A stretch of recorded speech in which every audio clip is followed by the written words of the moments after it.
Olá a todos, vamos começar nessa videoaula os estudos de eletromagnetismo, iniciando com as relações constitutivas. Eu vou partir da lei de Lorentz, tá?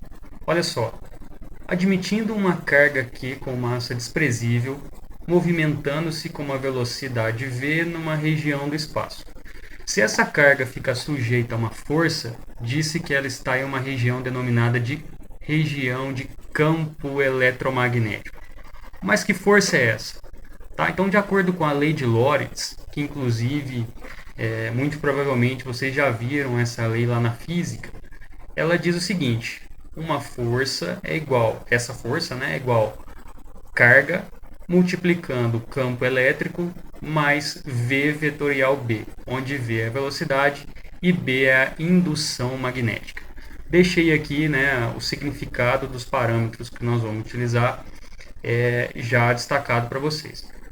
Olhando para essa lei de Lorentz, a gente consegue observar duas forças associadas à lei de Lorentz. A força elétrica, que é a carga multiplicando escalarmente o campo elétrico, e a força magnética, Q multiplicando V vetorial B. Tá? Então, força elétrica e força magnética associadas à lei de Lorentz.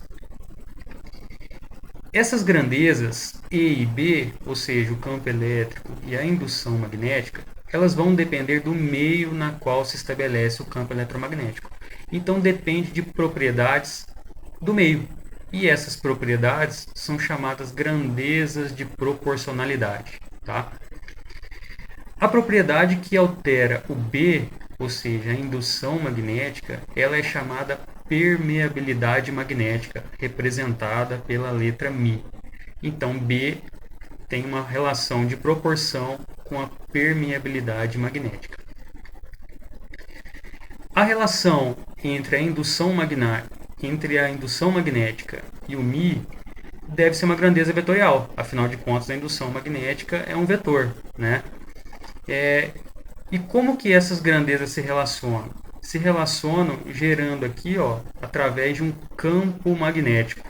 Então, campo magnético, representado pelo H, dado em ampere por metro, é igual à indução magnética dividido pela permeabilidade magnética. Então, percebam que a permeabilidade vai afetar o campo magnético. E lembrando que essa permeabilidade ela é um parâmetro do meio no qual eu estou analisando esse campo magnético.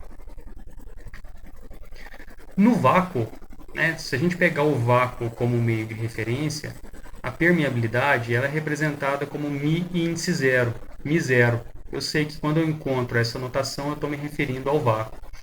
E no vácuo, o valor da permeabilidade tem um valor padrão, é uma constante, 4π vezes 10 a menos 7. Tá? Esse valor, de tanto a gente usar, a gente acaba memorizando aqui ao longo dos estudos de eletromagnetismo. Para qualquer outro meio, né, vamos supor que eu vou analisar esse campo eletromagnético em um meio que não seja o vácuo. É comum, e a literatura traz isso, representar a permeabilidade magnética desse meio qualquer em função do μ0, ou seja, tomando a permeabilidade do vácuo como referência. Então, a permeabilidade de um meio qualquer ela é expressa pela permeabilidade do vácuo multiplicando uma constante, um μr.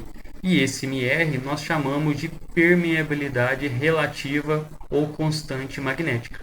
Isso é um valor adimensional e é tabelado. Então, cada meio a gente encontra, né, em tabelas o valor do μr para diferentes tipos de meio. Aqui estou trazendo alguns valores como exemplo, em meios diamagnéticos. μr é constante ligeiramente menor que a unidade. Por exemplo, o cobre, né, μr igual a 0,9998. Meios paramagnéticos, μr é constante e ligeiramente maior que a unidade. Então, tem um exemplo do alumínio. O alumínio tem um μr igual a 1,0002. Meios ferromagnéticos depende do campo eletromagnético aplicado. Por exemplo, ferro, níquel, e aqui geralmente esse μr é maior do que 1. Tá? Então, a permeabilidade magnética no vácuo é expressa por μ0, e se eu tiver em um outro meio qualquer, eu vou representar ela por μ0 vezes 1 μr, e aí sim eu tenho a permeabilidade naquele meio. O campo elétrico, por sua vez, ele é alterado por uma outra grandeza de proporcionalidade, que é chamada permissividade elétrica, representada por epsilon. Então, o campo elétrico ele tem uma relação de proporcionalidade com 1 dividido por epsilon, ou seja, é inversamente proporcional. Nós podemos escrever que o campo elétrico ele é igual ao deslocamento elétrico, deslocamento elétrico dividido pela permissividade elétrica. Então, o campo elétrico ele também vai depender das propriedades do meio, aqui representadas pela permissividade elétrica. A exemplo do que nós fizemos com o μ, né, no vácuo, a permissividade também assume o valor epsilon índice zero. Tá? E temos um valor padrão de permissividade no vácuo, um valor conhecido, 10 a menos 9 dividido por 36π, ou 8,8542 vezes 10 a menos 12 Faraday por metro. Tá? É uma constante de valor de permissividade no vácuo. Para qualquer outro meio, né, o valor da permissividade ele também é expresso em função da permissividade no vácuo. Então, eu expresso a permissividade desse meio como sendo igual à permissividade relativa vezes a permissividade do vácuo. O que nós encontramos em tabelas para cada tipo de meio é a permissividade relativa. Então, por exemplo, o ar tem uma permissividade relativa de 1,0006, aproximadamente igual a 1. A água tem uma permissividade igual a 81. O solo, dependendo do tipo de solo, né, permissividade igual a 10. São exemplos de valores de permissividade que eu trago aqui. Condutividade. Em um meio material que possua as cargas livres, é possível efetuar o deslocamento ordenado de cargas. Esse deslocamento ordenado de cargas a gente já conhece como corrente elétrica.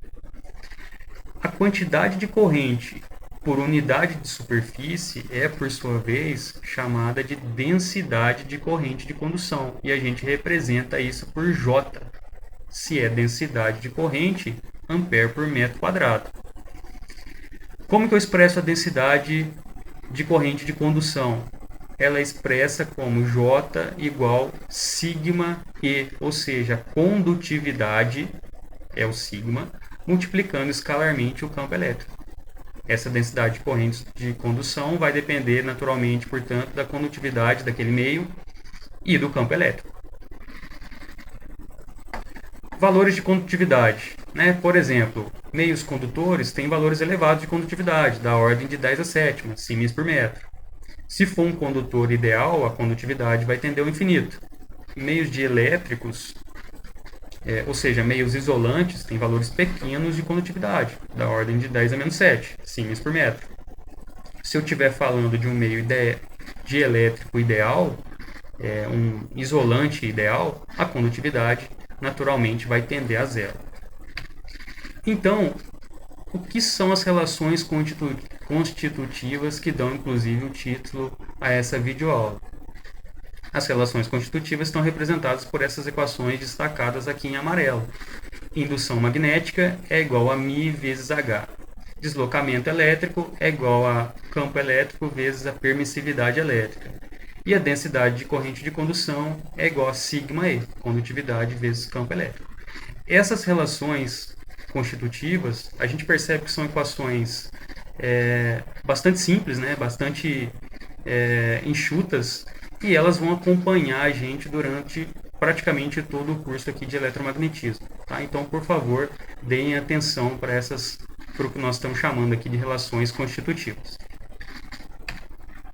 Bom, eu espero que vocês estejam preparados para aprofundar esse conteúdo lá na sala de aula. Até o próximo vídeo.